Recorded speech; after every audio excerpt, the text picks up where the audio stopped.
좋으신 주님께서 주시는 평안과 위로 그리고 새롭게 하시는 은혜가 성도 여러분 모두에게 함께 하시길 바랍니다. 오늘은 삼위일체 주일로 지키는 주일입니다. 교회력은 예수님이 승천하신 승천주일을 기념하게 하고요. 그 다음 주에 성령 감림 주일을 지키게 하고요. 그 이후로부터 교회력은 계속해서 성령주일로 지키게 되어 있습니다. 그래서 성령 받은 저희들이 어떻게 삶을 살아야 될까 이제부터 계속해서 묵상하게 됩니다.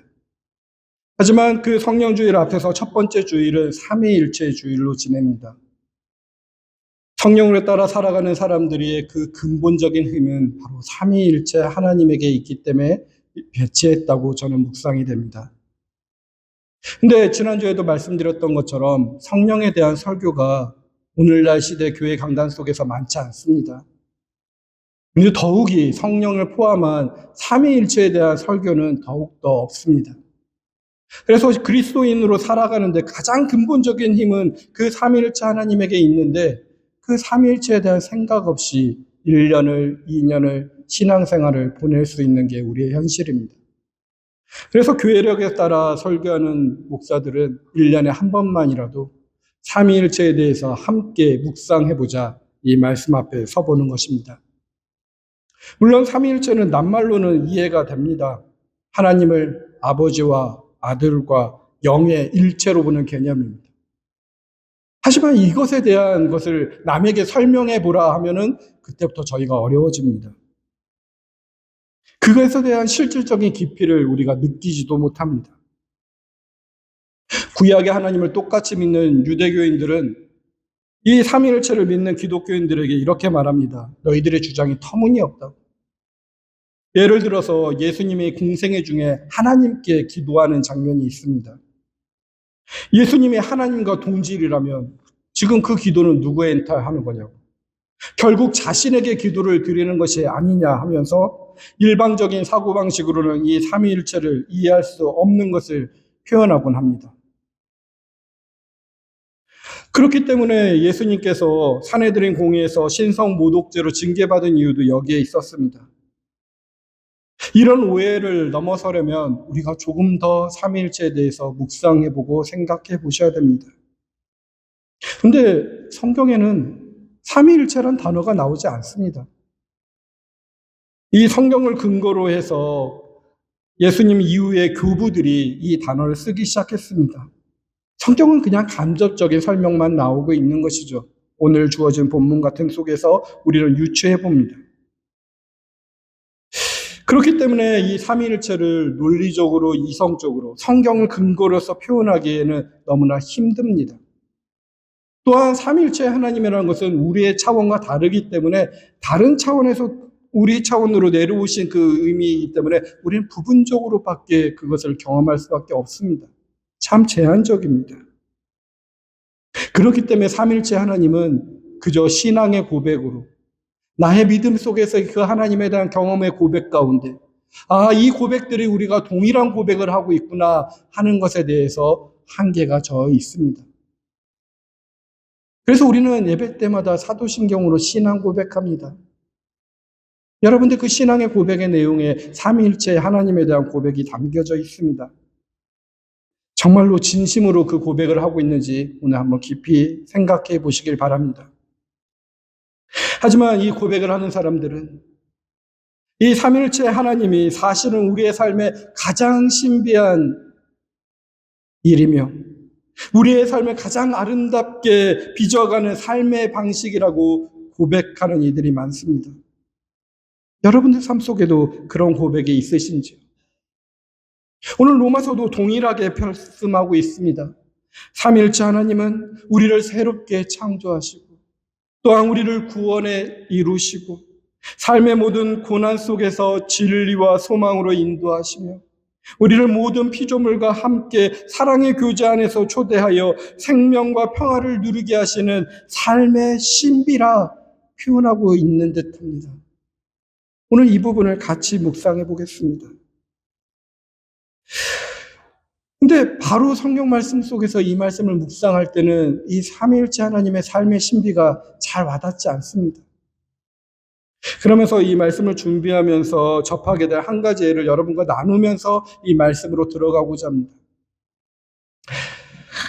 사람이 혼자 살 수 없기 때문에 살면서 여러모로 우리는 훌륭한 귀인을 만났으면 좋겠다 생각합니다. 지금 이 귀인은 오늘날 현실 속에서 자기의 뒷배가 되어주거나 어떤 백을 만들기 위해서 실력 있고 돈 많은 사람을 붙잡는다는 이야기가 아닙니다. 제가 여기서 표현한 귀인은 인격이 있고 성품에 있어서나 경험에 있어서나 지혜에 있어서나 능력에 있어서 뛰어난 사람을 표현하는 것입니다. 한번 상상해 보십시오. 신앙적인 귀인, 인생 속에서 어떠한 귀인을 만난다면 우리의 삶이 어떻게 변할까요? 자신의 삶을 가꾸기가 수월할 것입니다. 삶의 복잡한 상황을 헤쳐나갈 지혜를 얻을 수 있음에도 있고, 또한 삶의 문제를 푸는 구체적인 조언도 그분에게 들을 수 있고, 삶의 난관을 돌파할 수 있는 실질적인 도움도 얻을 수 있습니다. 그런데 그런 분과 함께하기가 어렵습니다. 나라는 존재와 격이 다르고요. 겉이 다르면서도 그리스도의 향기가 납니다. 정말 다른 향기가 나죠. 그런 고결한 귀인은 범접하기 어렵습니다. 그러니 그런 분을 만나기 위해서는 연결해주는 사람이 있었으면 좋겠다는 마음이 듭니다. 그 사람이 그 귀인과 아주 가까운 사람이면 더욱더 좋고요. 아니, 그 귀인과의 가족이면 연결이 더 쉽겠죠. 아니, 그 귀인의 아들이라면 더욱더 연결해주기 좋을 것입니다. 근데 심지어 그 아들이 제 편이 되어주고 그 귀인에게 좋은 말을 해주면 감사할 따름이죠. 그렇게 해서 그 귀인과 연결된다면 삶의 깊이가 생기고 든든해질 것입니다. 그 귀인이 나를 돌봐주기 때문입니다. 근데 현실 속에서 이 세상 사람 중에서 그런 귀인은 저는 만난 경험이 많지 않습니다. 하지만 하나님은 만났습니다. 이 예는 하나님을 표현한 것이죠. 아들이신 예수님께서 내 편이 되어주시고 그 하나님과 연결을 시켜줍니다. 그리고 삶이 든든해집니다. 하나님의 사랑, 하나님의 진리, 성령의 열매들이 우리의 삶 속에서 은총으로 주어집니다. 귀인과 아들과 그리고 이 삶에 대한 결과물들이 하나로 작용하면서 삶을 새롭게 빚어져 갑니다.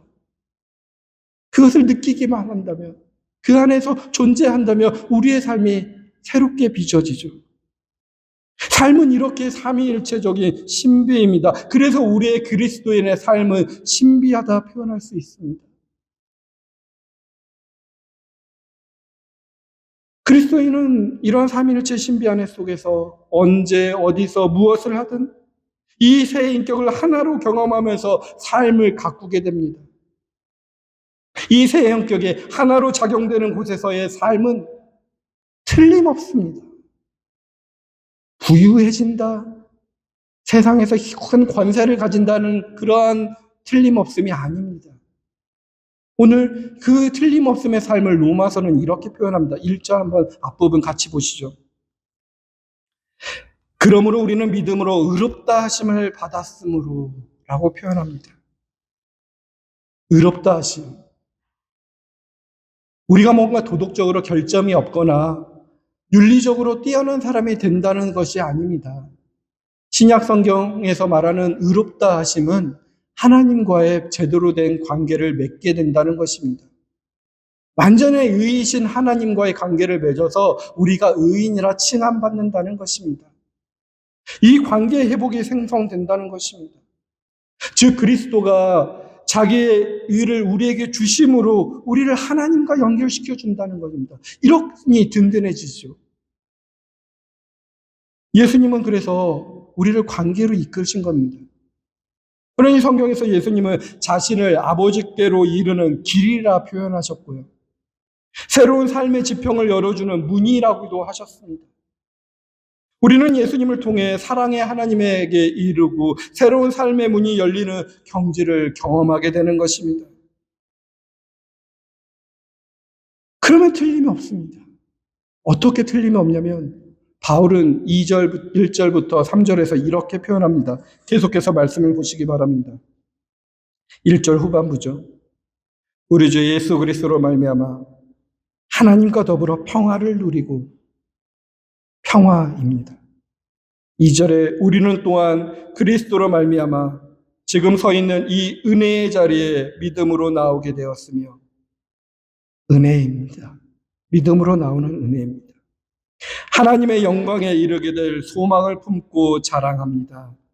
영광입니다. 우리가 틀림없다 표현할 수 있는 것은 돈이 아닙니다. 물질이 아닙니다. 세상의 어떠한 권력이 아닙니다. 바로 여기 써져 있는 이 세 단어를 깊이 묵상해 보십시오. 평화, 은혜, 영광입니다. 예수 그리스도를 통해 하나님과 연결된 우리가 받은 삶의 선물들입니다. 우리는 살면서 이따금 막연하게 불안해야 합니다. 그냥 불안하죠. 그래서 삶의 바다를 정처 없이 표류하는 것 같았는데, 이 삼위일체 하나님을, 예수님을 통해서 만난다면 하나님께 닻을 내리니 비로소 마음에 평화가 엿듭니다. 이건 경험하셔야 됩니다. 생존한다시고 챙기고 빼앗고 움켜줘야 했었는데, 하나님과 온갖 선하고 아름다운 것들이 값없이 나에게 주어지니 삶의 각박이 풀린 가슴에 모든 것이 은혜라 고백합니다. 이 은혜의 고백이 있어야 됩니다. 비교와 경쟁의 덫에 걸려 피도 눈물도 모르고 너를 밟아 나를 세우던 수치의 세월은 저물어들고, 나를 숙여 상대방을 세우는 섬김의 세월이 동트니까 돋눈의 아침빛같이 찬란한 영광을, 하나님의 영광을 경험합니다. 이뿐 아닙니다. 그리스도를 통해 하나님과 연결됨으로써 평화와 은혜와 영광을 누릴 뿐 아니라 성부와 성자의 사랑에서 발살되는 성령님을 통해 삶은 또 다른 비밀을 전하게 됩니다. 환난조차 자랑한다 표현합니다. 바로 3절부터 5절까지 말씀을 한번 보십시오. 그뿐 아니라 우리는 환난을 자랑합니다. 우리가 알기로 환난은 인내력을 낳고, 인내력은 단련된 인격을 낳고, 단련된 인격은 희망을 낳는 줄을 알고 있기 때문입니다. 이 희망은 우리를 실망시키지 않습니다. 이런 고백이 있으신지요? 이런 게 가능한 삶을 살고 계신지요? 사실 이건 말이 안 된다고 우리는 표현할 수 있습니다. 근심과 재난이 있으면 밤잠을 못 이룹니다. 설쳐댑니다. 현대인은 없는 근심까지도 끌어당기는 사람들이라고 표현되어 있습니다. 그런데 모든 사람들이 질색하는 환난마저도 자랑이라니요. 그 환난이 결국 희망의 사람이 되겠다고 말하다니요. 이게 어떻게 가능할까요? 여러분들은 그런 고백이 있으신가요? 환난 중에. 5절 마지막 줄에 후반부에는 이렇게 고백합니다. 하나님께서 우리에게 주신 성령을 통하여 그의 사랑을 우리 마음속에 부어주셨기 때문입니다. 아멘. 성령님이 하나님의 사랑을 우리 마음속에 부어주셨기 때문에 이 일들이 가능하다는 것입니다. 이렇게 성령님께서 하나님의 사랑을 우리의 마음에 부어주면 우리는 환난을 자랑할 수 있고요. 그 희망의 사람이 될 것이고요. 그리고 앞에서 표현되었던 의롭다 하심을 받게 되고 평화를 누리고 은혜의 자리에 믿음으로 나오게 되고 하나님의 영광에 이르게 될 소망을 품게 되는 것입니다.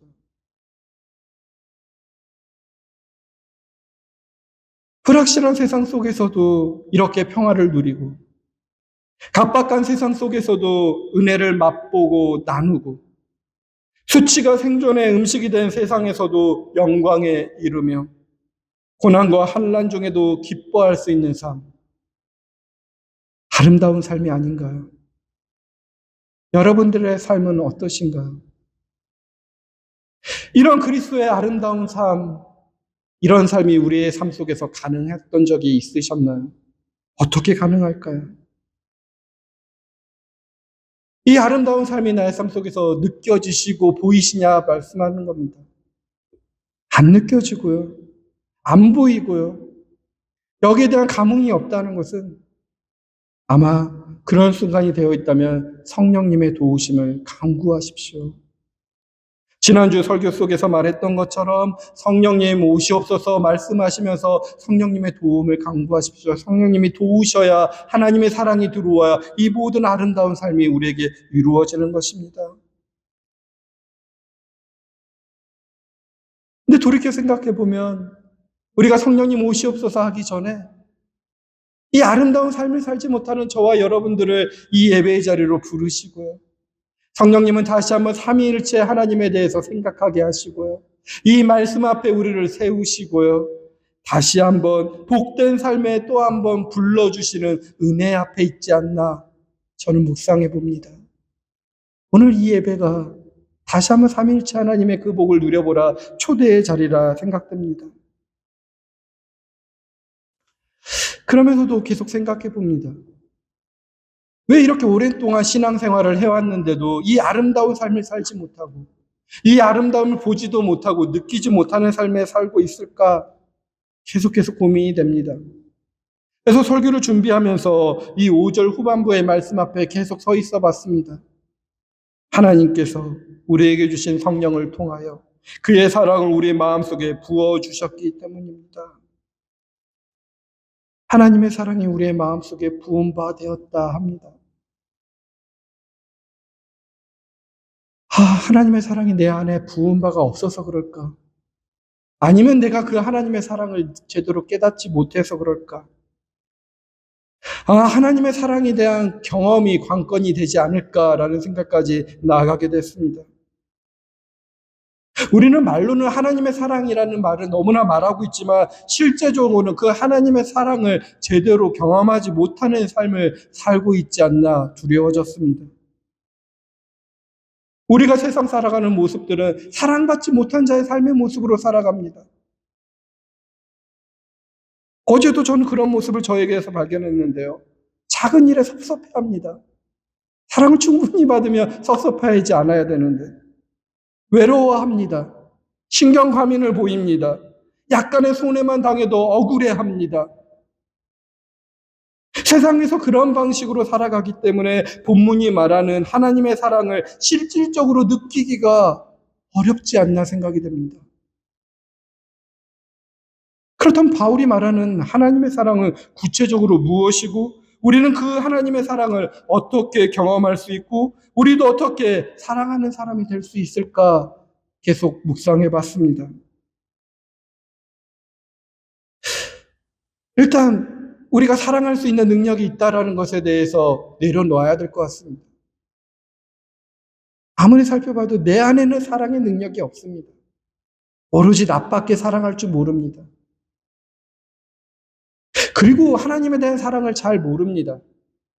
세상에서 누군가를 사랑한다고 했을 때 사랑하는 사람을 위해서 희생하고 섬겨주는 일이 사랑이라고 표현합니다. 근데 그거는 하나님의 사랑이 아닙니다. 고린도전서 13장에 사랑에 대해서 많이 나온 걸 우리는 기억하고 있습니다. 그런데 3절에 이렇게 표현합니다. 내가 내게 있는 모든 것으로 구제하고 또 내 몸을 불사르게 내줄지라도 사랑이 없으면 내게 아무 유익이 없느니라 표현합니다. 우리가 아는 사랑은 자기 소유를 포기하고 자기 몸을 불사르게 내어주는 희생인데 바울은 그것과 사랑을 구별해서 표현했습니다. 자기 희생은 사랑이 아니라는 뜻이 아니라 인간은 사랑 없이도 자기 희생을 할 수 있다는 뜻입니다. 사람은 명예심과 교만한 마음으로 자기를 희생할 줄 압니다. 자기가 괜찮은 사람이라는 사실을 인정받으려고 자기 소유를 포기할 수도 있습니다. 그래서 바울은 그걸 구별합니다. 바울은 더 나아가 고린도전서 13장 2절에 애언과 비밀스러운 지식과 산을 옮길 만한 믿음도 사랑이 없으면 무의미하다 끊어서 말합니다. 사랑은 그래서 제가 생각해 볼 때 온전히 우리가 아니라 하나님의 능력이 있다고 고백했을 때 그 사랑을 표현할 수 있을 거라 생각됩니다. 우리에게 나타나는 사랑은 사랑의 하나님의 사랑이 우리를 간통할 때만 표현되는 것이라 고백하고 싶습니다.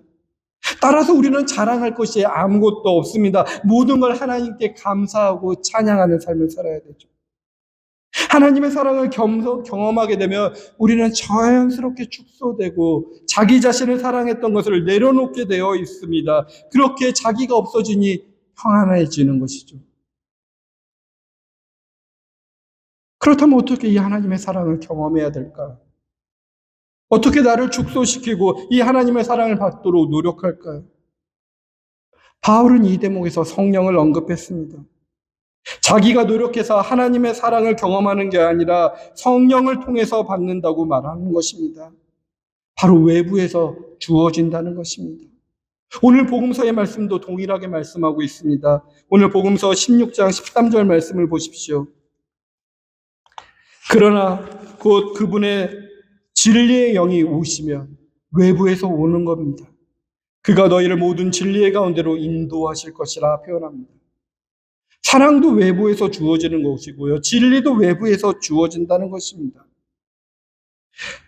우리 안에 속에서 사랑과 진리가 편하게 표현되어 있어서 이것이 우리에게 밖으로 표출되는 것이 아니라 밖에서 성령님의 도움 속에서 주어진다는 것입니다. 근데 밖에서 주어진다는 것에 대해서 계속 묵상해 보니 이것도 하나님의 은혜입니다. 여러분 생각해 보십시오. 가능성이 있어야 줍니다. 내 안에 사랑의 능력도 없고 진리를 볼 수 있는 능력도 없는 이 부족한 자. 아름다운 인생은 그림으로 보이지만 그 아름다운 인생을 한 번도 살아보지 우리 못한 자에게 가능성이 있다 믿고 성령님은 우리에게 사랑을 주시고 진리를 주신다는 것입니다. 함께할 가능성이 있기 때문에 그 진리의 영으로 우리를 인도한다는 것입니다. 삼위일체 하나님과 우리는 함께할 수 있다는 것입니다. 이것이 신비한 것입니다. 우리가 아니라 성령님의 도우심입니다. 한번 생각해 보십시오. 여러분들이 마음속에서 신앙생활을 하다가 마음 편히 먹는다고 해서 정말로 마음이 편안해지신가요? 마음을 비운다고 다짐한다고 마음이 비워지시나요? 그 비운 마음 속에 그 오히려 다른 악한 영이 들어오고 악한 마음이 들어온 경험이 더 많지 않으신가요? 우리에겐 능력이 없습니다. 삼위일체 하나님께 맡겨야 됩니다. 근데 이 삼위일체 하나님은 어떻게 살고 있냐면 교부학자들은 이런 식으로 표현도 해봤습니다. 페리코레시스. 함께 어울려 공동체적인 친교를 하고 있고 공동체적인 연합을 하고 있다는 단어를 쓰고 있습니다. 갑바도기아 교부들은 삼위일체에 대한 자신들의 주장에서 나온 이론인데요. 서로의 손을 맞잡고 원을 그리듯 둘러싸며 춤을 추는 모습처럼 계신다는 것입니다. 마치 우리가 강강수월래를 하듯이요. 근데 강강수월래 하시는 그 삼위일체 하나님께서 성령님이 나와서 우리를 함께 그 춤추는 자리로 초대하신다는 것입니다. 우리가 그 속으로 들어가서 함께 호흡하고 춤을 춘다면 오늘 바울이 고백했던 의롭다함을 받는 것, 그리고 평화와 은혜와 영광의 삶, 그리고 환난도 자랑할 수 있는 삶을 살 수 있다라는 것입니다. 사랑하는 성도 여러분, 오늘 그 삶을 이루어짐을 소망하십시오. 그리고 삼위일체 하나님에 대해서 다시 한번 깊이 묵상해 보십시오. 오늘 저와 여러분들이 이미 그 춤에 초대받으셨습니다. 그 안에 속에서 함께 호흡하며 춤추면 됩니다. 성령님께서는 이미 우리를 진리로 인도하셨습니다. 성령님이 우리에게 사랑을 더욱더 하나님의 사랑을 부어주셨습니다. 이보다 더 큰 은혜가 없습니다. 우리를 믿어주시고 우리에게 가능성이 있다 생각해 주신 것입니다. 주님의 호흡에 맞춰서 더불어 춤을 추면서 우리도 주님을 닮아간 날이 오게 될 것을 믿으십시오. 존재함만으로 기쁨과 평화가 넘쳐나는 충만한 생명을 경험하게 될 것입니다. 우리의 세상에서 은폐된 하나님의 나라의 일부가 드러남을 경험하게 될 것입니다. 뿐만 아니라 삼위일체 주님과 하나 되는 춤사위 안에는 우리뿐만 아니라 연약한 우리의 이웃들, 자연세계가 함께 초대받게 될 것입니다. 모두가 함께 회복되고 모두가 하나님의 나라의 삶을 살아가는 그 아름다운 하나님의 나라를 보게 될 것입니다. 그리고 아버지의 것을 모두 소유하고 계시는 주님으로부터 죽음조차 걷어내는 부활의 생명을 얻게 될 것입니다. 이는 성령으로 통해서만 이루어지는 놀라운 사건들입니다. 그러니 오늘 성령님께서 저희의 연약함에도 불구하고 함께한 대상으로 지명하신 의지를 철회하지 않으셨으니, 하나님이 우리를 사랑하신다 말씀하시니 우리가 살아갈 용기를 잊고 어려운 환난 속에서도 하나님의 사랑이 우리를 든든히 붙잡고 계시니 더 이상 불의함, 죄와 사망의 검사 앞에 주눅들거나 낙망하지 마시기 바랍니다. 불확실한 세상에서 평화를 누리시고 각박한 세상에서 은혜를 맛보시고 그 은혜를 나누시고 수치와 생존의 음식이 된 세상에서 영광에 이르시며 고난과 환난 중에도 기뻐하시는 저와 여러분이 되길 바랍니다. 이제 그러한 온전한 믿음 안에서 이제 서로 하나가 되자는 삼위일체의 주님과 함께 더불어서 신명나는 소망의 춤, 생명의 춤을 추는 저와 여러분이 되길 주님의 이름으로 축원드립니다. 사랑과 은혜의 하나님, 삼위일체의 주님의 춤에 초대받은 저희가 삼위 하나님의 사랑의 관계를 본받아 서로 사랑하고 작은 실천들이 모든 것이 연결된 이 세상에서 선한 영향력을 끼치는 자들이 되게 하여 주옵소서. 오늘 들은 말씀이 저의 마음밭에 깊이 뿌리내려 삶의 열매로 나타나게 하시고 그 열매를 나누는 자들이 되게 하여 주시고 매 순간 삼위 하나님과 동행하며 소망의 춤, 생명의 춤을 추는 복된 삶 살아가게 하여 주시옵소서. 이 모든 말씀 우리 주 예수 그리스도의 이름으로 기도합니다. 아멘.